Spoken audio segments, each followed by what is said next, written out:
নতুন আরেকটি ভিডিও নিয়ে হাজির হয়ে গেলাম। তবে মূল ভিডিওতে যাওয়ার আগে অবশ্যই চ্যানেলকে লাইক সাবস্ক্রাইব করে চ্যানেলের সাথে থাকবেন, এটা অনুরোধ।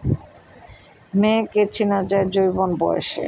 সবসময় মনে রাখবেন, সন্তান যখন ছোট থাকে তখন কিন্তু বাবা মাকে প্রচণ্ড ভালোবাসে। তখন কিন্তু ছেলে হোক মেয়ে হোক, ছেলে মেয়েকে চেনা যায় না। তাই ছেলে বা মেয়ে এই দুজনকেই চেনার উত্তম সময় সেটা হচ্ছে যৌবনকালের সময়টা।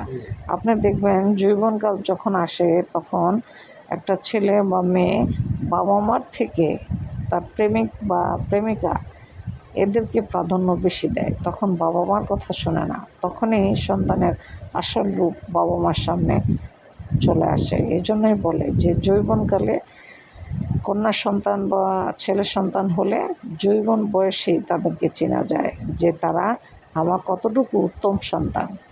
ভিডিওটি ভালো লাগলে লাইক সাবস্ক্রাইব করে অবশ্যই চ্যানেলের সাথে থাকবেন।